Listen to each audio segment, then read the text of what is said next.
అందరూ కూడా వందనాలు వందనాలు. Praise Lord. దేవునికి స్తోత్రం. ఈ చివరి కూడికలో దేవుడు నడిపించిన విధానాన్ని బట్టి వచ్చిన మీ అందరికీ ప్రత్యేకంగా ఈ కూడికను కూడా ఏర్పాటు చేసిన సమయల్ గారికి, పేట్ల సమయల్ గారికి, సర్వపక్కకి అలేఖ్య జయరాణి బెనర్జీ, ప్రత్యేకంగా జయరాణి అంత పట్టుబట్టింది ఈ కూడిక కావాలని. కుటుంబానికి కూడా వందనాలు తెలియజేసుకుంటున్నాం. వచ్చిన మీ అందరూ కూడా వందనాలు తెలియజేసుకుందాం. కొద్దిసేపు వాక్యాన్ని ధ్యానించుకుందాం. మనం మత్తయి సువార్త 7వ అధ్యాయం 13వ వచనం చదవండి బిగ్గరగా. ఇరుకు ద్వారమున ప్రవేశించుడే నాశనమునకు ద్వారము, పోవు ద్వారము వెడల్పును, ఆ దారి విశాలమునై ఉన్నది, దాని ద్వారా ప్రవేశించువారు అనేకులు. జయమునకు పో ద్వారము ఇరుకును, ఆ దారి సంకుచితమునై ఉన్నది, దాని కనుగొని వారు కొందరే. బైబిల్ అంటుంది కదా, దేవుడు అంటున్నాడు కదా, ఇరుకు ద్వారమున ప్రవేశించుడి. ఈరోజు ఎవరు ఈ మాట చెప్పరు. చెబుతారు ఎవరన్నా? చెప్పండి. విశాలమైన దారిలో పోదామని అనుకుంటారులే కానీ ఇరుకు ద్వారమున ప్రవేశించండి అని ఎవరు కూడా చెప్పరు. కానీ బైబిల్ మాత్రం చెబుతుంది ఏంటంటే అది ఇరుకు ద్వారమున ప్రవేశించుడి. ఈ ఇరుకు ద్వారమున ప్రవేశిస్తే పరలోకానికి పోతాం. ఇరుకు ద్వారం ప్రవేశిస్తే ఎక్కడే పోతాం? వెడల్పైన దారిలోకి పోతే నాశనానికి, అక్కడ తర్వాత ఉంది, నాశనములకు పో ద్వారము వెడల్పును, ఆ దారి విశాలమునై ఉన్నది. నాశనానికి పోయే ద్వారం అంట వెడల్పు అంట, ఇంకా విశాలం అంట. దాని ద్వారా ప్రవేశించేవారు అనేకులు.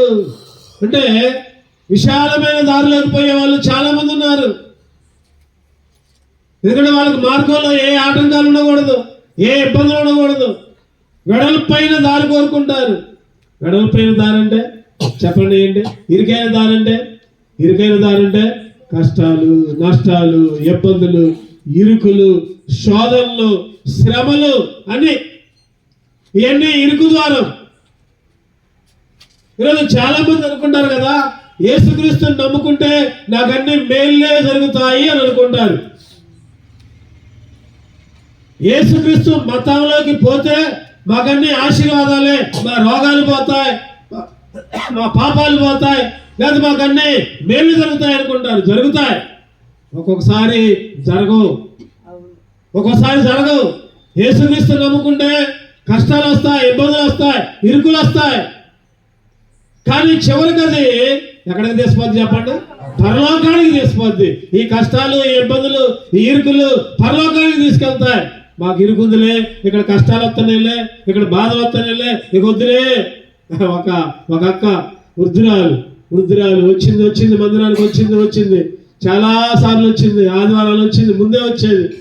వాళ్ళ ఇంట్లో గృహకుడికి కూడా పెట్టుకుంది. తర్వాత నాకు కలిసి రావట్లేదని మానేసింది. ఇప్పుడు మనవరే మన చర్చికి వచ్చింది, మానేసింది. వాళ్ళ ఇంట్లో కూడికి కూడా పెట్టుకున్నాం, అందరి కొరకు ప్రార్థన కూడా చేశాం. పేరైతే చెప్పలే కానీ ఏంటంట, కలిసి రావట్లేదంట. ఈరోజు యేసుక్రీస్తు నమ్ముకుంటే కలిసి రాదు, యేసుక్రీస్తు నమ్ముకుంటే మేలు జరగవు. యేసుక్రీస్తు నమ్ముకుంటే ఏమో స్వస్థత వచ్చిందో రాదు, లేకపోతే మేలు జరిగిందో రాదు, ఉద్యోగం వచ్చిందో రాదు, పెళ్ళి అయిద్దో లేదో. పెళ్ళిళ్ళు కూడా అట్లా కొంతమందికి యేసుక్రీస్తు నమ్ముకుంటే. ఈరోజు ఎన్నో పరిస్థితుల్లో దేవుడు చెప్తున్నాడు కదా, ఇరుకు ద్వారాన పోవటానికి ప్రవేశించండి, ఇష్టపడండి. ఈ ఇరుకు ద్వారా మిమ్మల్ని పరలోకానికి తీసుకుపోద్ది. ఈ లోకంలో బ్రతికితే ఎంతకాలం బతుకుతాం చెప్పండి? 70, లేకపోతే 80. అది కూడా ఆయాసకరాలు, దుఃఖకరాలే అంట. కొడుకులు చేదరించుకోవడం, కూతుళ్ళు చేదరించుకోవడం, మనం లేచే ముసలోడా అని అంటాం. ఈ లోకంలో తర్వాత అసలు జీవితం ప్రారంభమవుతుంది. బైబిల్ చెప్పేది ఈ లోకంలో జీవితం కాదు. బైబిల్ చెప్పేది చనిపోయిన తర్వాత నీ జీవితం గురించి చెబుతుంది బైబిల్. చనిపోయిన తర్వాతే నీ అస్సలు జీవితం ప్రారంభమవుతుంది. యేసుక్రీస్తుని నమ్ముకొని చనిపోతే నువ్వు పరలోకానికి వెళ్తావు. యేసుక్రీస్తుని నమ్ముకోకుండా చనిపోతే అగ్ని గుండంలోకి పోతావు. ఈరోజు చాలా మంది నామకార్థ క్రైస్తవులుగా ఉంటారు. అవసరం వచ్చినప్పుడు మందిరంలోకి వస్తారు, మిగిలినప్పుడేమో ఇష్టం వచ్చిన పనులు చేస్తూ ఉంటారు. బాగా కష్టం వస్తే దేవుడా దేవుడా దేవుడా అంటారు, కష్టం లేనప్పుడేమో జలసాలు అనుభవిస్తూ ఉంటారు. ఈరోజు ఇరుకు మార్గం గురించి ఒక 5 విషయాలు క్లుప్తంగా ధ్యానం చేసి మనం ముగించుకుందాం. ఇరుకు ద్వారం గురించి ఒక 5 విషయాలు. మొట్టమొదటిగా చదవండి, మత్తయి సువార్త చదువుకున్న భాగమే చదవండి, 7వ అధ్యాయం 13వ వచనం. ఇరుకు ద్వారమున ప్రవేశించుడి. చాలు చాలు. ఇరుకు ద్వారం. ఏ ద్వారం అంటే ఇది? ఇరుకు. ఇరుకు ఇరుకంటే ఏంటి చెప్పండి? ఇరుకంటే చెప్పండి, మీకు అర్థమైన వాళ్ళు చెప్పండి. యేసుక్రీస్తుని నమ్ముకుంటే ఇరుకు ద్వారం అంటున్నారు. ఎందుకని ఎందుకనంటే యేసుక్రీస్తుని నమ్ముకుంటే పత్యాలు చేయాలంట. ఏం చేయాలి చెప్పండి? పత్యం చేయాలి. ఏం పత్యం చేయాలి?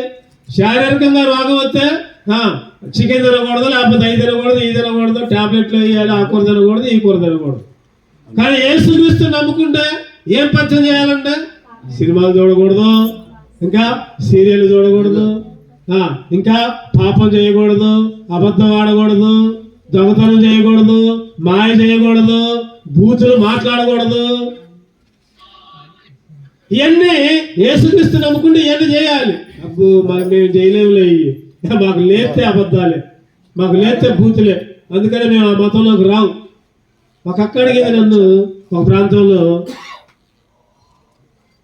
ఒక అక్క నన్ను అడిగింది, అయ్యా అయ్యా మీ మతంలోకి వస్తే అవి చేయాలంటగా ఇవి చేయాలంటగా. నేనన్నా మాది మతం కాదమ్మా అన్నా. చెప్పండి, మన మతమా? క్రైస్తవ మతం కాదు, హిందూ మతం కాదు, ముస్లిం మతం కాదు. ఈ మతాలన్నీ నరకానికి తీసుకొని పోతాయి. నువ్వు ఏదైతే నమ్ముకుంటున్నావో ఆ మతం నిన్ను నరకానికి తీసుకుపోతుంది.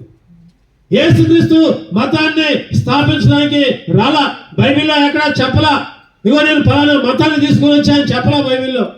యేసుక్రీస్తు అంటున్నాడు కదా, నేనే మార్గము, నేనే సత్యము, నేనే జీవము, నేనే మార్గం, నా ద్వారా తప్ప పరలోక రాజ్యానికి ఎవరు కూడా పోలేరు. యేసుక్రీస్తు ద్వారా మాత్రమే పరలోక రాజ్యం. ఎందుకు అంటే యేసుక్రీస్తు ఈ లోకంలో పుట్టాడు, పవిత్రంగా జీవించాడు, చనిపోయాడు, తిరిగి లేచాడు, మరణాన్ని గెలిచాడు, మరలా రాబోతున్నాడు. ఈ లోకంలో ఎంతో మంది ఉన్నారు, ఎన్నో పూజలు చేసే వాళ్ళు ఉన్నారు, లేకపోతే ఎన్నో మొక్కులు చేసుకునే వాళ్ళు ఉన్నారు. ఈ లోకంలో ఎంతో మంది ఉన్నారు, కానీ చనిపోయి తిరిగి లేవల. యేసుక్రీస్తు మాత్రమే తిరిగి లేచాడు, మరలా ఆయన వస్తాడు. ఎవరైతే యేసుక్రీస్తుని అంగీకరిస్తారో వాళ్ళకే పరలోకం. అడుగుతుంది, అయ్యా మీ మతంలోకి వచ్చి ఎన్ని చేయాలంటగా. మళ్ళీ ఇంకొక మాట అడిగింది, మీ మతంలోకి వస్తే పూలు పెట్టుకోకూడదు అంటగా. అడిగింది చెప్పండి? పూలు పెట్టుకోకూడదు అంటగా, బొట్టు పెట్టుకోకూడదు అంటగా. నేనన్నా పూలు పెట్టుకోవచ్చు అమ్మా, బొట్టు కూడా పెట్టుకోవచ్చు. మరి వాళ్ళందరూ అట్ట చేస్తున్నారు. వాళ్ళకి పెట్టుకొని వాళ్ళకి విరక్తి పుట్టి పెట్టుకోవట్లేదు. ఈ లోకాశల మీద విరక్తి పుట్టింది. ఏమో రేపొద్దు నువ్వు కూడా వస్తే దేవుడు నీ మనసు కూడా మారుతాడు. పెట్టుకోవద్దని బైబిల్లో ఎక్కడా లేదు. నీ ఇష్టం అది. నువ్వు పూలు పెట్టుకున్నా, బొట్టు పెట్టుకున్నా, నువ్వేం చేసినా దేవుడికి నీ హృదయాన్ని ఇస్తే చాలు. మరి అట్లా అన్నా అని పోయి అన్ని పెట్టుకోమాకండి. ఈరోజు దేవుడు నీ హృదయాన్ని కోరుకుంటాడు, కానీ వేషధారాన్ని కోరుకోడు. ఈరోజు దేవుని దగ్గరికి రావాలి, నువ్వు ఏ పనులు చేయి. ఈరోజు చాలా మంది చైన్లు కూడా వేసుకోరు, ఎందుకంటే వాళ్ళు త్యాగం. ఏంటంటే నా దేవుడి కింద ఇది ఒక లెక్క, అంతేగాని పెట్టుకోకూడదని లేదు. అక్కడ పెట్టుకోవచ్చు, చైన్ వేసుకోవచ్చు, ముక్కు పెట్టుకోవచ్చు, చెవులకి పెట్టుకోవచ్చు, అన్ని పెట్టుకోవచ్చు, తప్పే లేదు. కానీ ఆ విశ్వాసంలోకి వచ్చిన తర్వాత, ఆ క్రైస్తవంలోకి వచ్చిన తర్వాత, మందిరంలో గడిచిన కొద్దీ దేవుడే వారిలో మార్పు కలిగిస్తాడు. ఇవన్నీ ఎందుకు? ఇవన్నీ తుచ్చమైనవి, ఇవన్నీ మట్టిలో కలిసిపోయాయి. వీటికంటే నా దేవుడే ఎక్కువ. అందుకనే వాటిని అన్నింటినీ పెట్టుకోవట్లేదు చాలా మంది. పెట్టుకున్నా ఏం కాదు, పెట్టుకోపోయినా ఏం కాదు. నీ హృదయాన్ని దేవుని మందిరంలో గడుపు. దేవుని ఆశీర్వాదాలు పొందుకో. నీ మనసు మార్చుకో. లోపల ఉన్న నీ తలంపులు మార్చుకో. నీ హృదయాన్ని మార్చుకో. ఇరుకు ద్వారం అంటే చాలా మంది అదనుకుంటున్నారు. అది చేయాలిగా, ఇది చేయాలిగా, అది చేయాలి. ఇరుకు ద్వారం అంటే ఇరుకు ద్వారమే. ఇరుగ్గానే ఉంటుంది. అయినా కానీ ఇరుకు ద్వారంలోకి పోతే చివరికి అది ఎక్కడికి పోతుందంటే పరలోకానికి తీసిపోద్ది. అందుకని మనందరం ఏం చేయాలి చెప్పండి? ఇరుకు ద్వారంలోకి పోవాలి. వెడల్పైన ద్వారంలోకి పోతే అబద్ధాలు ఆడవచ్చు, దొంగతనాలు చేయొచ్చు, కొట్టుకోవచ్చు, తిట్టుకోవచ్చు, పాపం చేయొచ్చు, సిగరెట్లు తాగొచ్చు, ఏదైనా చేయొచ్చు. అందుకనే చాలా మంది యేసుక్రీస్తుని నమ్ముకోరు. ఎందుకంటే అవన్నీ చేయలేక ఉండలేరు. అవన్నీ పొద్దున్న లేస్తే వాటిని అన్నింటినీ చేయాలి. తాగపోతే ఉండలేరు, తినకపోతే ఉండలేరు, బూతులు మాట్లాడిపోతే ఉండలేరు. ఈరోజు అందుకే దేవుడు అంటున్నాడు, అవన్నీ వద్దు, అవన్నీ నాశనానికి చేసిపోతాయి. అట్లా చేస్తే నరకానికి పోతావు. ఇరుకు ద్వారమున ప్రవేశించుడి. ఇరుకు ద్వారమున చెప్పండి, ఏం చేయాలి చెప్పండి? ప్రవేశించాలి. ఇరుకు ద్వారమున ప్రవేశించు.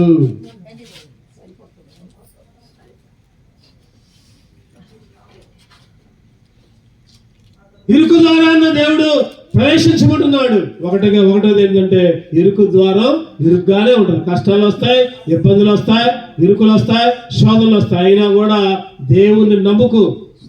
ఈ లోకంలో కష్టాలు వచ్చినా చివరికి అయ్యి మేలుగా మారుతాము. ఏమో దేవుడు ఈ లోకంలో కూడా సుఖాలు ఇచ్చేమో, ఏమో మేలు చేయొచ్చేమో, మంచి ఆరోగ్యం ఇచ్చేమో, స్వస్థత ఇచ్చేమో, బాగు చేయొచ్చేమో. అంతేగాని శారీరక స్వస్థత కోసం, మేలు కోసం దేవుడిని నమ్ముకోవద్దు. ఒక ఉన్నది కదా, అగో నాకు ఉద్యోగం వస్తేనే నేను దేవుడిని నమ్ముకుంటాను.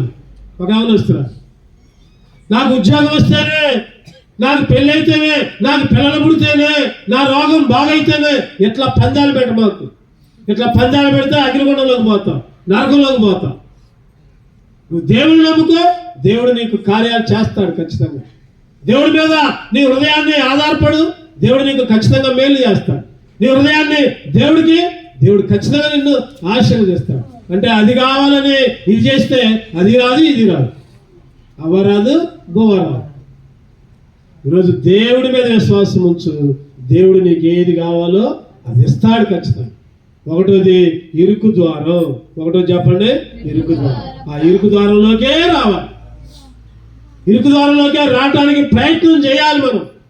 రెండో చూద్దారండి, మత్తయి సువార్త 7వ అధ్యాయం 3వ వచనం చదవండి. 13వ వచనం. ఇరుకు ద్వారమున ప్రవేశించుడి, నాశనములకు పోవు ద్వారము వెడల్పును, ఆ దారి విశాలమునై ఉన్నది, దాని ద్వారా ప్రవేశించువారు అనేకులు. జీవమునకు పోవు ద్వారం. చాలు. ఏ ద్వారం అంట ఇది? జీవానికి పోయే ద్వారం. ఏడికి పోయే ద్వారం? జీవం.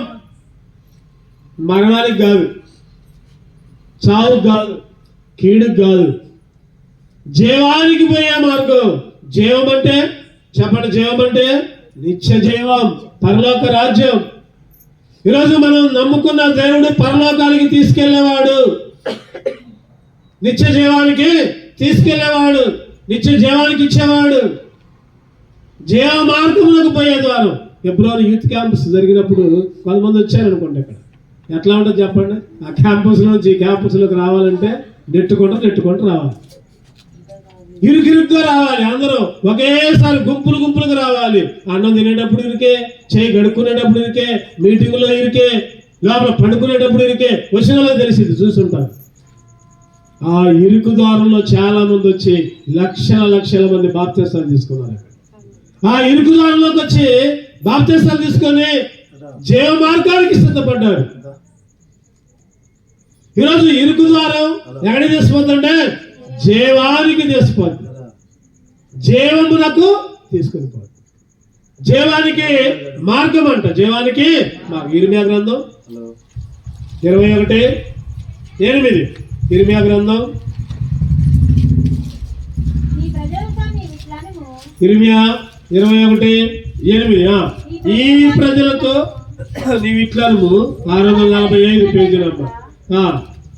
ఈ ప్రజలతో నీవిట్లను యెహోవా సెలవిచ్చినదేమనగా, జీవ మార్గమును మరణ మార్గమును నేను మీ ఎదుట పెట్టుచున్నాను. ఏ మార్గాలంట చెప్పండి? జీవ మార్గం, మరణ మార్గం. జీవ మార్గం ఉంది, మరణ మార్గం ఉంది. ఏ దారిలో పోతావు నీ ఇష్టం. ఇక రెండు దారులు, ఒకటేమో జీవ మార్గం, ఒకటేమో మరణ మార్గం. జీవ మార్గం ఇరుగ్గా ఉంటుంది. నాకు ఈ ఇరుకు ఎందుకులే, ఇదైతే బాగుంది అనుకుంటాం. పోతాం పోతాం పోతాం, చివరికి నరకంలో పడతాం, నాశనంలో పడతాం. ఈ ఇరుకైన మార్గంలోకి వస్తే చివరికి పరలోక రాజ్యంలోకి, ఈ ఇరుకు మార్గంలోకి రావాలి. జీవ మార్గం ఉంది, మరణ మార్గం ఉంది. బైబిల్ ఉంటుంది కదా, ఏ భేదము లేదు, అందరూ అందరూ అందరూ అందరూ పాపం చేసి దేవుడు అనుగ్రహించిన మహిమను పొందలేకపోతున్నారు. అందరూ పాపం చేశారు. నేను పాపిని కాదు అంటానికి ఎవరికి అధికారం లేదు. ఇక్కడ నేను మంచోనే అంటానికి వీలు లేదు. ఇక్కడ పాపంలోనే పుట్టారు, పాపంలోనే తిరిగారు, పాపాన్ని అనుభవించారు, పాపంలోనే చచ్చారు. అందరూ పాపులే. అందరూ కూడా ఎవరంటే చెప్పండి? పాపులే. అందరూ కూడా పాపులే. పాపము వలన వచ్చే జీతం, బైబిల్ ఏమంటుంది చెప్పండి? పాపం వలన వచ్చే జీతం మరణం. ఈరోజు అనుకోవచ్చు, నేను చేసే పాపాన్ని ఎవరు చూడలేదులే, నేను చేసే దొంగతనాలు, నేను చేసే మాయలు ఏమో టెక్నిక్తో చేస్తున్నా, ఎవరికి కనపడకుండా, ఎవరికి చెక్కకుండా చేస్తున్నా, ఎవరికి చెక్కకుండా నేను పాపం చేస్తున్నాను అనుకోవచ్చు ఎవరైనా. కానీ దేవుడు ఆ పాపానికి జీతం ఇయటానికి సిద్ధంగా ఉన్నాడు. ఏంటిది ఆ జీతం? మరణం. మరణ మార్గం అదే. ఆ మరణ మార్గంలోకి పోవడానికి ఇష్టపడి మాకు పాపాన్ని వదిలిపెట్టు. ఆయన ఈ లోకంలో పుట్టింది ఆ పాపాన్ని కడగడానికే. ఆయన ఈ లోకంలో చనిపోయింది ఆ పాపాన్ని శుభ్రం చేయడానికే. ఆయన రక్తముతో నీ పాపాన్ని కడగడానికే ఈ లోకంలో రక్తం చిందించాడు ఆయన. ఆ కలువరి శిలువ రక్తములో నీ ప్రతి పాపము కడుగవేయబడింది. అందుకనే కడుగు వేయబడింది కాబట్టి ఏ మార్గంలోకి పోవాలి చెప్పండి? జీవ మార్గానికి, మరణ మార్గానికి వద్దు. మరణ మార్గానికి ఒకసారి అంట ఒక యవనస్తుడు వచ్చాడు దేవుడి దగ్గరికి. దేవుడా నేను నిన్ను వెంబడిస్తానయ్యా అన్నాడు. వెంబడిస్తానయ్యా అంటే దేవుడు చెప్పినట్టు యేసుక్రీస్తానంట, ఆజ్ఞ చేయాలి, ఈ ఆజ్ఞ పాటించాలి, అది చేయాలి. నువ్వు నన్ను వెంబడించాలంటే ఏదో మామూలుగా రావటం కాదు, అన్నీ జాగ్రత్తగా ఉండాలి అంటే నేను చిన్నప్పటి నుంచి అవన్నీ చేశాను. చిన్నప్పటి నుంచి అవన్నీ.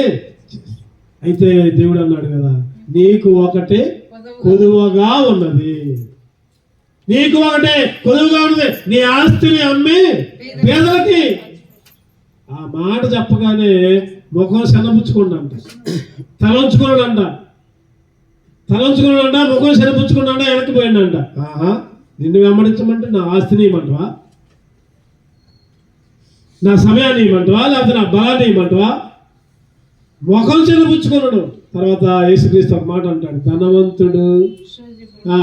ధనవంతుడు పరలోక రాజ్యంలో చేరుట కంటే ఒంట సూది రాజ్యంలో. మార్క్స్ వార్త 10వ అధ్యాయం చదవండి అన్నమాట. ఎన్నో వచ్చిన అంటే మార్క్స్ వార్త 10వ అధ్యాయం 17 దగ్గర నుంచి మొత్తం చదువుకుంటే 22వ వచ్చిన చదవండి. అతడు మిగిలిన ఆస్తి గలవాడు కనుక ఆ మాటకు ముఖము చిన్నపుచ్చుకొని దుఃఖపడుచు వెళ్ళిపోయాను. దేవుడి దగ్గరకు వస్తే నువ్వు ఆస్తిని పట్టించుకోకూడదు, నీ అందాన్ని పట్టించుకోకూడదు, నీ స్థితిని పట్టించుకోకూడదు. దేవుడి దగ్గర నిజంగా గమనించాలి. ఎన్ని పనులున్నా, లేదా ఎన్ని సమస్యలున్నా, ఎన్ని కష్టాలున్నా, ఎన్ని ఇబ్బందులున్నా దేవుని మందిరంలోకి రావాలి. ఈరోజు మందిరానికి రాలేదేంది అక్క అంటే ఇంట్లో పనులతోనే సరిపోతుంది. నాకు సరువు పక్కతో అదే అడిగా, అక్క మందిరానికి రాకంటే అన్న పనులతోనే సరిపోతుందన్న నాకు అంటుంది. అన్న పొద్దున లేతే అన్ని పనులే అన్న నాకు, మరి వీళ్ళందరికీ సరదాలుగా అన్నా అంటాను. అక్క ఒకటే మాట చెబుతున్నా, ఈ పనులు పక్కన పెట్టుకో, తయారీ చేసుకో, దేవుని మందిరంలో గడుపు, దేవుని సన్నిధిలో గడుపు. ఈరోజు దేవుడి కంటే సొంత పనులు ఎక్కువైతున్నాయి చాలా మందికి. దేవుడి కంటే సొంత పనులు ఎక్కువైతున్నాయి, దేవుడి కంటే పిల్లలు ఎక్కువైతున్నారు, దేవుడి కంటే డబ్బు ఎక్కువైతుంది, దేవుడి కంటే దేవుని మందిరం కంటే బిడ్డలు ఎక్కువైతున్నారు, వాళ్ళ పనులు ఎక్కువైతున్నాయి. ఉద్యోగాలు ఎక్కువైతున్నాయి, లేదా సంపాదన ఎక్కువైతుంది, లేదా కూలి పనులు ఎక్కువైతున్నాయి. ఈరోజు ఇక్కడ అదే అన్నాడు, ఆ యవనస్తుడు ఏం చేసింది చెప్పండి చివరికి, అతడు మిగులు ఆస్తి గలవాడు కనుక ఆ మాటకు ముఖము చిన్నపుచ్చుకొని దుఃఖపడుచు. అప్పుడు యేసు చుట్టూ చూసి, ఆస్తి గలవారు దేవుని రాజ్యములో ప్రవేశించుట. ఆస్తి అంటే డబ్బే అనుకోవద్దు ఇక్కడ. ఆస్తి అంటే డబ్బే అనుకోమాకండి. ఆస్తి అంటే డబ్బు కాదు ఇక్కడ. అంటే దేవునికి ఇచ్చే ప్రాధాన్యత, సొంత పనులు, నీ పనులు బట్టి, లేకపోతే నీకున్న ప్రాముఖ్యతను బట్టి దేవుడికి స్థలం వేయలేకపోతున్నావు. అందుకనే ఇరుకు ద్వారం అన్నారు దేవుడు. ఎందుకంటే పనులు ఎక్కువైతే మందిరం కంటే పనులు ఎక్కువ కాకూడదు, మందిరం కంటే ఏది ఎక్కువ కాకూడదు. దేవుని మందిరం కంటే, దేవుని సన్నిధి కంటే, అబ్బా భలే చెప్పొచ్చిన వాళ్ళే, మేము పనులు చేసుకోకపోతే అట్ట, మేము ఉద్యోగాలకు పోకపోతే అట్ట, మేము ఇంట్లో మేము ఎట్ట తినేది అని అనుకోవచ్చు. చెయ్యండి, అన్ని చేయండి, అన్ని చేయండి, సమయానికి చేసుకోండి, కొద్దిగా ముందు లేచి చేసుకోండి పనులు. దేవుని మందిర సమయం టైం తెలుసు కదా, ఆ టైం లోపల అన్ని పనులు చేసుకోండి. దేవుని మందిరంలో గడిపితే ఆ దీవెనలు వేరేగా ఉంటాయి, ఆ ఆశీర్వాదాలు వేరేగా ఉంటాయి, ఆ మేలులు వేరేగా ఉంటాయి. ఆ కుటుంబంలో, ఆ మందిరంలో గడిపిన వాళ్ళకి మాత్రమే ఆ మహిమ తెలిసింది. ఈరోజు నిజంగా మనం ఇంత మటుకు సజీవంగా ఉన్నామంటే, దేవుని భద్రత. ఒకసారి సాంబా గారు చెబుతా ఉన్నారు, సమయలు గారు చెబుతా ఉన్నారు, లారీ ప్రమాదాల్లో కొద్దిలో మిస్ అయిపోయిందని చెబుతాను. ఎంత ఆశ్చర్యకరుడు దేవుడు, ఎంత అద్భుతకరుడు. ఈరోజు మనల్ని అన్ని విషయాల్లో కాచి కాపాడేవాడు, భద్రత ఇచ్చేవాడు, తోడుగా ఉండేవాడు, రెక్కల నీడలో నిన్ను కాపాడేవాడు. ఇశ్రాయేలును కాపాడేవాడు, కునుకడు నిద్రవాడు. నువ్వు దేవుని మీద ఆధారపడు, దేవుని వైపు రావడానికి ఇష్టపడు. దేవుడిని ప్రతి అక్కర, ప్రతి అవసరం తీరుస్తాడు ఖచ్చితంగా. తీరవకపోయినా దేవుణ్ణి వెంబడించు. ఆ రోజు షడ్రకు, మేషకు, అబేద్నెగోలు అన్నారు, మా దేవుడు ఈ అగ్నిగుండంలో నుంచి తప్పించగల సమర్థుడు. ఆ రాజు ముగ్గురిని అగ్నిగుండంలోకి వేస్తా అన్నాడు. ఇగో ఇక్కడ ఒక బొమ్మ ఉంది, ఈ బొమ్మకు మొక్కండి, లేకపోతే దాంట్లోనే అగ్నిగుండంలోనే. వాళ్ళు వచ్చారు, రాజా నువ్వు పెట్టిన బొమ్మకి మేము మొక్కం, మా దేవుడు ఆ అగ్నిగుండం నుంచి తప్పించడానికి సమర్థుడు. ఒకవేళ తప్పించకపోయినా మేము సంతోషంగా చనిపోతాం, కానీ నువ్వు పెట్టిన బొమ్మకే మొక్కం. అది తీర్మానం. ఈరోజు దేవుడు అంటే ఏదో కాసేపు వచ్చి చెప్పలేసుకొని దేవుడు నాకు మేలు చేయంటే కుదరదు. తీర్మానం తీసుకో, దేవుని కొరకు జీవించడానికి ఇష్టపడు. ఏదో ఒక ఆదివారం వచ్చి, ఒక పండుగ రోజు వచ్చి, లేకపోతే ఏదైనా సందర్భంలో వచ్చి చంపలేసుకుని పోతే కుదరదు. రక్షణ పొందు, మారుమనసు పొందు, బాప్తిస్మం తీసుకో, చనిపోయేదాకా దేవుడి కొరకు జీవించు. అప్పుడు నీకు పరలోక రాజ్యం. అంతేగాని పరలోక రాజ్యం అబ్బా ఉట్టిగా వస్తుందిలే, నాకు కూడా కావాలంటే కుదరదు. ఆయన ఉచితముగా ఇస్తున్నాడు పరలోక రాజ్యాన్ని. కాకపోతే నువ్వు చేయాల్సిన పనులు ఉన్నాయి. నేను బాప్తిస్మం తీసుకుంటే సరిపోతులే, నేను మందిరానికి పోతే సరిపోతులే, ఒక మొక్కుంటే సరిపోతులే. ఇవన్నీ నిన్ను రక్షించవు, ఇవన్నీ నిన్ను కాపాడు. ఈరోజు చాలా మంది చూస్తుంటే, లోకంలో చూస్తుంటే ఎట్లా ఉందంటే, ఆ స్వర్గంలోకి పోవడానికి ఎన్నో ప్రయత్నాలు చేస్తున్నారు, ఎన్నో ప్రయత్నాలు. తీర్థయాత్రలు చేస్తున్నారు, దాన ధర్మాలు చేస్తున్నారు, ఎక్కడికెక్కడికో పోయి బళ్ళు ఇస్తున్నారు, పేదలకు బట్టలు ఇస్తున్నారు. ఒక ఆయన అంటే పుట్టినరోజుకి ఏం చేసిందంటే ఒక మంచి వృద్ధురాల దగ్గరకు పోయి ఏముంటుంది అక్కడ అనాథాశ్రమం దగ్గర పోయి అందరికి బట్టలు ఇచ్చిందంట, అందరికి భోజనం పెట్టించిందంట. మంచిదే కాదంట్లా. వీటన్నిటికంటే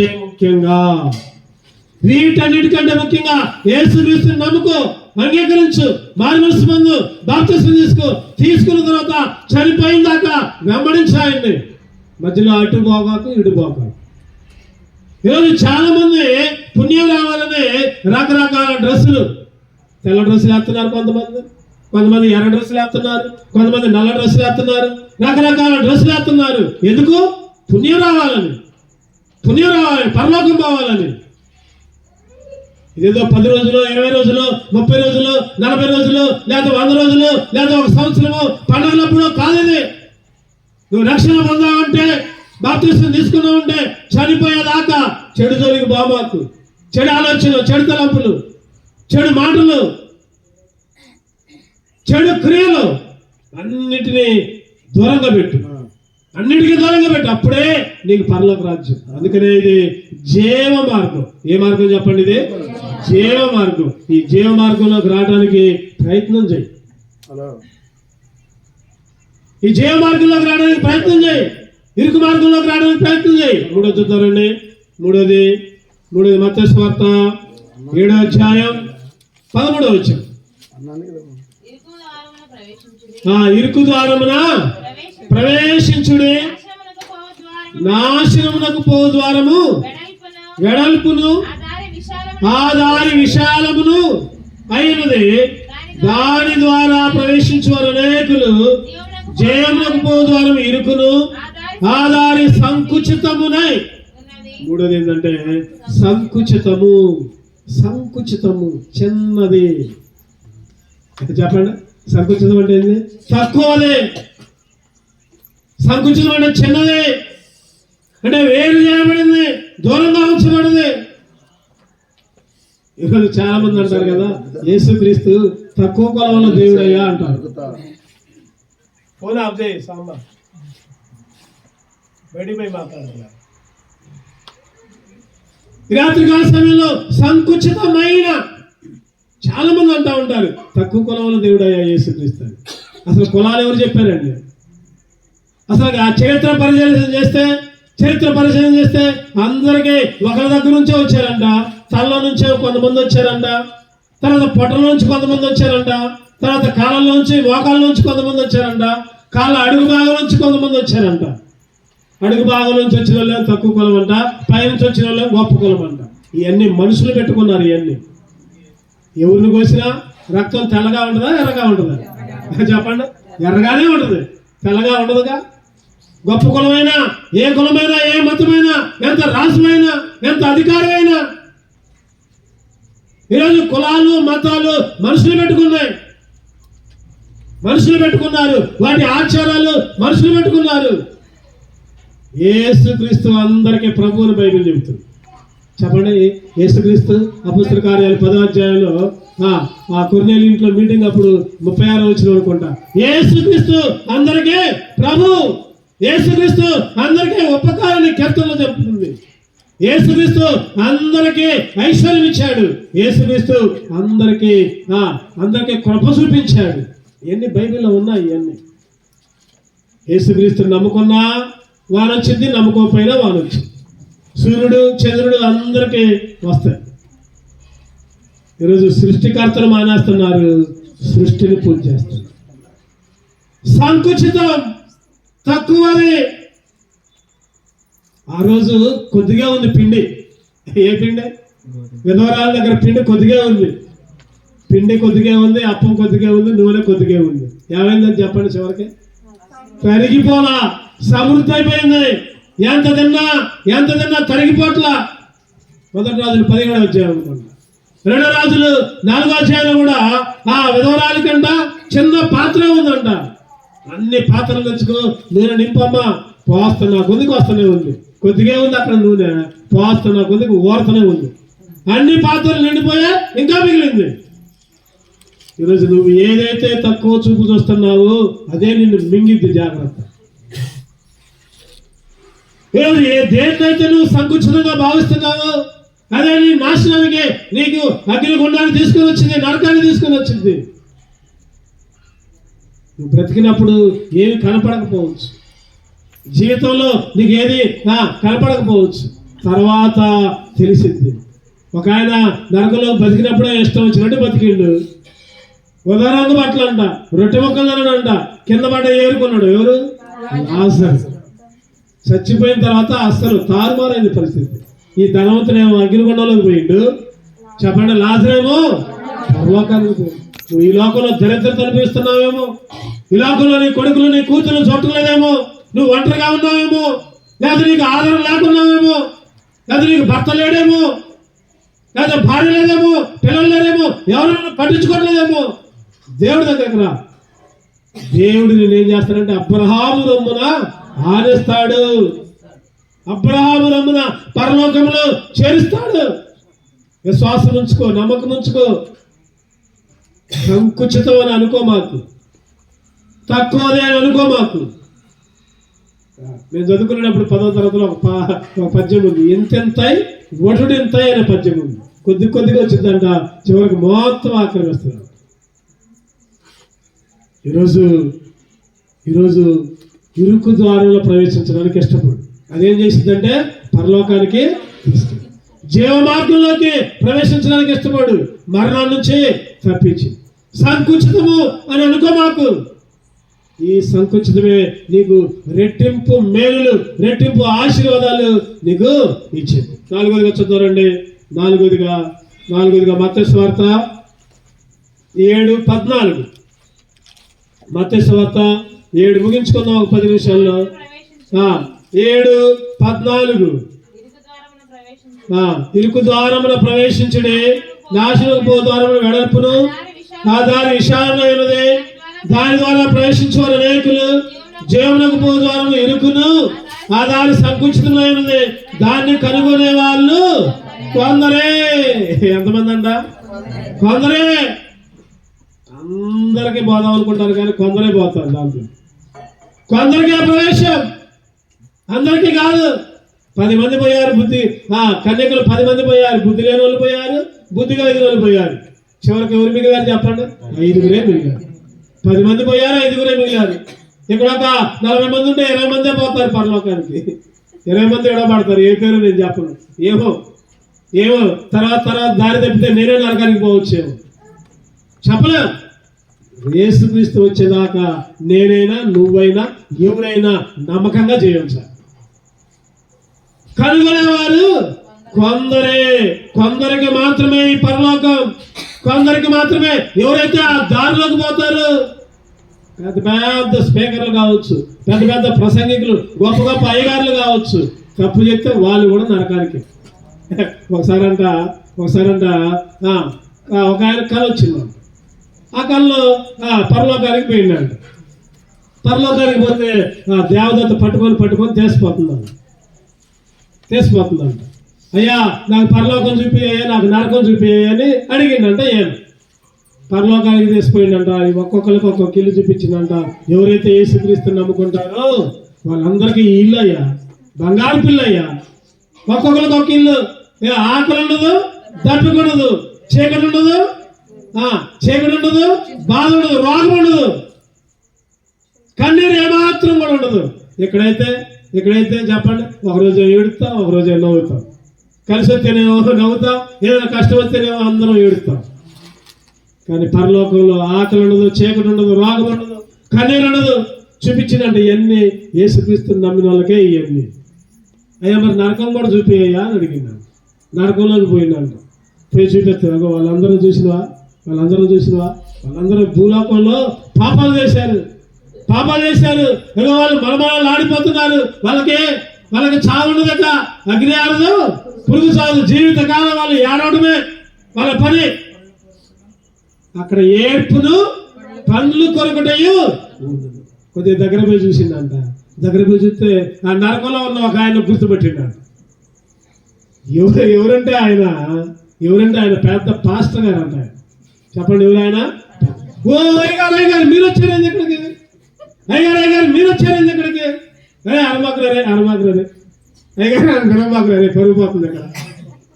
ఈరోజు అయ్యగారైనా, పాస్టర్ గారైనా, సేవకుడైనా, ఎవరైనా సరే, ఎవరైనా పాపం చేస్తే నరకంలోకి పోయేది, తప్పు చేస్తే అగ్నిగుండంలోకి పోయేది. అందుకనే దాన్ని కనుగొనేవారు కొందరే. నేను అందగాడిని, నాకు ఆస్తులు ఉన్నాయి, లేదా నేను అన్ని దాన ధర్మాలు చేస్తున్నా, నేను అన్ని తీర్థయాత్రలు చేశా, నేను ఎక్కడికో పోయి మునుగొచ్చా, ఏదేదో చేశా, నాకు పనికిరాని జుట్టుని చేసిపోయి అక్కడ గుండు చేపించుకొని వచ్చా. ఇవన్నీ నిన్ను పరలోకానికి చేర్చవు, ఇవన్నీ నిన్ను పరలోక రాజ్యంలోకి నడిపించవు. ఏది నడిపించింది అంటే నీ పవిత్రత, నీ ఒప్పుకోలుతనం, నీ హృదయం మారు మనసు పొందాలి. సంవత్సరం అంతా కాచి కాపాడు. ఇంకొక రోజైతే నూతన సంవత్సరానికి పోతాం. తీర్మానం తీసుకో. ఇప్పటికైనా దేవుణ్ణి అంగీకరించు. అయ్యా, నిత్య రాజ్యానికి చేర్చేది నువ్వేనయ్యా. ఇక నేను చనిపోయేదాకా నిన్ను విడవనయ్యా, నిన్ను ఎడమాయనయ్యా. తీర్మానం తీసుకో. దేవుడు అవకాశం ఇచ్చాడు. ఇప్పుడు కూడా ఎన్నో ప్రమాదాల నుంచి తప్పించాడు. నన్ను, నిన్ను, మనల్ని ఎన్నో అపాయాల నుంచి తప్పించాడు. ఎందుకంటే మిగిలిన జీవితాన్ని ఆయన కొరకు జీవించడం కోసమే. మనం ఏదో గొప్ప వాళ్ళని కాదు. మనకంటే గొప్ప వాళ్ళందరూ యాక్సిడెంట్లో చచ్చిపోయారు. మనకంటే ఉన్నతంగా ఉన్న వాళ్ళు ఎంతోమంది కాలగర్భంలో కలిసిపోయారు. కానీ నిన్ను నన్ను సజంగా ఉంచింది ఎందుకంటే ఇకనైనా మారు మనసు పొందుతావేమో, ఇకనైనా బాప్తిసం తీసుకుంటావేమో, ఇకనైనా మంచి మార్గంలోకి వస్తావేమో, మేలైన మార్గం. చదవండి ఇర్మియా గ్రంథం 6:16. ఇర్మియా 6:16. ఇర్మియా గ్రంథం 6:16. యెహోవా ఈలాగు సెలవిచ్చుచున్నాడు, మార్గముల్లో నిలిచి చూడుడి, పురాతన మార్గముల గురించి విచారించుడి, మేలు కలుగు మార్గమేది అని అడిగి అందులో నడుచుకోండి, అప్పుడు మీకు నెమ్మది కలుగును. చాలు. మేలు కలుగు మార్గమేదో. పరవస్తు సూర్యనారాయణ గారు, బ్రాహ్మణ వంశం. పరవస్తు చెన్నై సూర్య గారు తెలుగులో ఎన్నో పద్యాలు రాశారు. ఆయన మనవడు పరవస్తు సూర్యనారాయణ గారు అన్ని వెంబడించాడు, అన్ని చోట్లకు పోయాడు. చివరికి ఒకటే అన్నాడు, ఏమనంటే ఇవన్నీ కూడా నాకు ప్రశాంతత ఇలా, నాకు యేసుక్రీస్తు ప్రశాంతత ఇచ్చాడు, నాకు నెమ్మదిచ్చాడు. ఆ బ్రాహ్మణ వంశం, బ్రాహ్మణ పూజలు చేసే ఆయన రక్షణ పొందాడు, మారు మనసు తీసుకున్నాడు. ఇప్పుడు కూడా దేవుని సువార్తను ప్రకటిస్తున్నాడు. కులం లేదు, మతం లేదు. ఏ కులమైనా, ఏ మతమైనా. ఈరోజు మన దగ్గర ఉన్నాయి కులాలు. టౌన్లో లేకపోతే కులాలు లేవు, మతాలు లేవు. అసలు ఏ కులమో పక్కమటి ఎవరు ఉన్నారో కూడా తెలియదు. మనమే అనుకుంటున్నాం అయ్యి పెట్టుకొని, అయ్యి గీతలు గీసుకొని ఈ గీత దాడకూడదని మనం అనుకుంటున్నాం. ఆ పరవస్తు సూర్యుడు దేవునికి ఒక సాక్షిగా ఉన్నాడు. కొందరే దాన్ని కనుక్కునేది ఎంతమంది? కొందరే. ఆ కొందరిలో నువ్వు ఉన్నావా? నువ్వు ఉంటే చాలా సంతోషం. ఆ కొందరిలో నువ్వు లేకపోతే ఇప్పుడే తీర్మానం తీసుకో, ప్రభా ఆ కొందరిలో నన్ను ఉంచయ్యా. మేలు కలుగు మార్గం విచారించు, ఆలోచించు, పో. అన్నిటి దగ్గర పో, అన్ని దేవుల దగ్గర పో. వద్దంట్లో నేను పో, చూడు ఏది మంచిదో దాన్ని చూడు. ఏది నీకు మేలు కలిగిందో, ఎవరైనా పరలోకానికి చేస్తారు, ఆలోచించు. నీకు కూడా కొద్దిగా తెలివితేటలు ఉన్నాయి. చదువుకోకపోయినా చెప్పండి, మనకు తెలివితేటలు ఉన్నాయా? చదువుకోకపోయినా తెలివితేటలు ఉన్నాయి మనకి. చదువుకోకపోయినా కుటుంబాన్ని చక్కబెట్టుకుంటున్నాం, భర్త భార్య పిల్లల్ని చాలా మంచిగా చూసుకుంటున్నాం, చదివిస్తున్నాం. అంతా జ్ఞానం ఇచ్చాడు దేవుడు. ఆలోచించు, ఓ ఇల్లు, ఎక్కడికైనా ఇల్లు విచారించు చూడు. అందుకని ఇర్మియా గారు రాసుకుంటూ, మేలు కలుగు మార్గం ఏదో దాంట్లోకే రా. హృదయపూర్వకంగా ఆలోచించుకో, నీకు ఏది మేలు కలిగింది, ఏ దేవుడు నిన్ను పరలోకానికి చేరుస్తాడు, ఏ దేవుడు నీ కొరకు ప్రాణం పెట్టాడు. రాత్రికాల సమయంలో కొందరిలో నువ్వు ఉండటానికి ఇష్టపడు, అందరిలో ఉండొద్దు. నువ్వు గుంపులో గోవిందం అనుకోవద్దు. చెప్పండి, గుంపులో గోవిందం అనుకోవద్దు. కొందరిలో ప్రత్యేకపరచబడిన గుంపులు ఉండటానికి ప్రయత్నం చేయి. అదే ఇరుకు మార్గం. చివరిగా ఇంకొకటి చెప్పుకొని ముగించుకుందాం. మత్తయి సువార్త 7:14 చివరి భాగాన్ని చదువుకుందాం. జీవమునకు ఆ దారి విశాలమునై ఉన్నది, దాని ద్వారా ప్రవేశించువారు అనేకులు ప్రవేశిస్తున్నారంట. కానీ కొందరినే రమ్మంటున్నాడు దేవుడు. ప్రవేశించు, అందరికీ ఆహ్వానం. ఈ రాత్రికాల సమయం వచ్చిన వాళ్ళు ఎవరు దేవుడు తీసివేయట్లా. దేవుడు అంట పాపులే ఎక్కువ ప్రేమిస్తారంట. చెప్పండి, ఎవరిని ప్రేమిస్తారు? చాలా మంది ఏం చేస్తారంటే దుష్ట శిక్షణ శిష్ట రక్షణ. దుష్టులనేమో శిక్షించాలి, మంచోళ్ళనేమో కాపాడాలి. చాలా మంది చేసే పని. కానీ యేసుక్రీస్తు అట్ట కాదు. దుష్ట రక్షణ, దుష్ట రక్షణ. దుష్టుల్ని కూడా రక్షిస్తున్నాడు. దుష్టులు కూడా చేతులు చాపి రమ్మంటున్నాడు. బిడ్డారా, నా దగ్గర రా, నా దగ్గర ఉండు, నా దగ్గర నీకు మేలు కలిగింది, నా రాజ్యంలో ఉండు. ఆయన అందరికీ కూడా ప్రభువు. యేసుక్రీస్తు అందరికీ ప్రభు, అందరికీ ఆహ్వానం. నువ్వు ఎవరైనా సరే, నువ్వు ఎవరైనా, అందగాడైనా అందం లేనివాడైనా, అధికారి అయినా అడుగు తినేవాడివైనా, ఏ కులమైనా, ఏ మతమైనా, ఏ ఊరైనా, నల్లోడువైనా తెల్లోడువైనా, నిగులవాడివైనా, ఎవరైనా సరే, దేశ భేదం లేదు, రంగు భేదం లేదు, మత భేదం లేదు, కుల భేదం లేదు. అందరినీ ఆహ్వానిస్తున్నాడు. ప్రవేశించండి, రాండి అంటున్నాడు. రాండి అంటున్నాడు.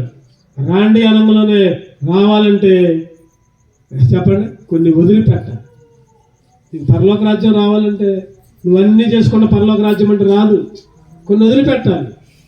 నువ్వేం డబ్బులు కట్టక్కర్లేదు దానికి, ఉచితంగానే. కాకపోతే ఈ లోకంలో జీవించే పద్ధతి మార్చుకోవాలి. చెడు చూపులు ఉండకూడదు, చెడు ఆలోచనలు ఉండకూడదు, చెడు మాటలు ఉండకూడదు, చెడు వ్యసనాలు ఉండకూడదు. ఈరోజు ఈ లోకంలో ఉన్న చెడ్డ వాటిని దూరం చేసుకోవాలి. అప్పుడే యేసుక్రీస్తు నిన్ను నన్ను తీసుకొని పోతాడు. మనతో కూడా అక్కడ భోజనం చేస్తాడు. తలుపుతి, నీ ఇంటి తలుపుది. ఇంటి తలుపు అంటే హృదయం తలుపుది. నీ హృదయం తలుపుది. దేవుడు ఆహ్వానిస్తున్నాడు. నీ హృదయం దగ్గర నిలబడి తట్టుచున్నాడు. రైలు ఎక్కామంటే ఏం తీసుకోవాలి చెప్పండి? రైలు ఎక్కామంటే టికెట్ తీసుకోవాలి. టికెట్ తీసుకుంటేనే ఆ రైలు గమ్యంలోకి పోతాము. హైదరాబాద్ పోవాలంటే బోనకల్లుపై టికెట్ తీసుకోవాలి. టికెట్ తీసుకుంటే హైదరాబాద్ వెళ్తాం. టికెట్ లేకపోతే మధ్యలో దించేస్తాం. పరలోకంలోకి పోవాలన్నా కూడా నీ హృదయంలో మార్పు రావాలి. బాప్తిస్మం అనే టికెట్ తీసుకోవాలి. ఆ టికెట్ పోగొట్టుకోకుండా జేబులో భద్రం చేసుకోవాలి. చెడ్డవాటికి దూరంగా ఉండాలి. చెడ్డ ఆలోచనలో తీయకూడదు. ఇంకా రక్షణ లేని వాళ్ళు చాలా కనపడుతున్నారు. చాలా మంది రక్షణ లేని వాళ్ళు ఉన్నారు. దేవుడి సంవత్సరాన్ని నీకు దయాకిరంగా ఇచ్చారు. రాబోయే నూతన సంవత్సరంలో నీకు దేవుడు రక్షణ పొందాలని కోరుకుంటున్నాడు. బాప్తిస్మం తీసుకోవాలని కోరుకుంటున్నాడు. దేవుడు అంటే రాబోయే కాలంలో ఎన్నో మేలులు, ఎన్నో ఆశీర్వాదాలు, ఎన్నో దీవెనలు, అటువంటి ఆశీర్వాదాలు, అటువంటి దీవెనలు, అటువంటి మేలు దేవుడి కుటుంబానికి మెండుగా కురిపించును గాక. ఆమేన్.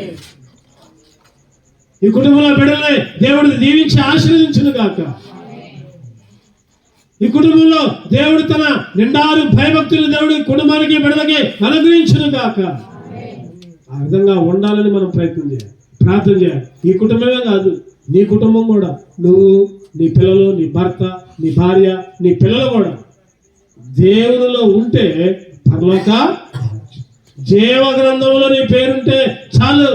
ఎవరి పేరైనను జీవ గ్రంథం ముందు రాయబడకపోతే అగ్నిగుండమే, నరకమే. కొంతమంది అంటారు కదా, మేము ఒకప్పుడు చర్చికి పోయాను, కాకపోతే ఇప్పుడే మళ్ళీ మారిపోయాను, మళ్ళీ లోకంలోకి పోయాను అంటున్నారు. ఒకప్పుడు చర్చికి వచ్చిన కానీ ఇప్పుడు లోకంలో కలిశారు చాలా మంది. దేవుడు ఇష్టపడడు. నీ హృదయాన్ని, నీ మనస్సు హృదయపూర్వకంగా దేవుడికి అప్పచెప్పుకో. రాబోయే దినాలు దేవుడు నీకు మేలుకరంగా మారుస్తాడు, దీవెనకరంగా మారుస్తాడు. పరలోక రాజ్యానికి వారసులుగా దేవుడు మనల్ని సిద్ధపరుస్తాడు. అటువంటి పరలోక రాజ్యాన్ని దేవుడు మనందరూ కూడా అనుగ్రహించును గాక. ఆమేన్. నడుకలు మూసుకుందాం, ప్రార్థన చేసుకుందాం.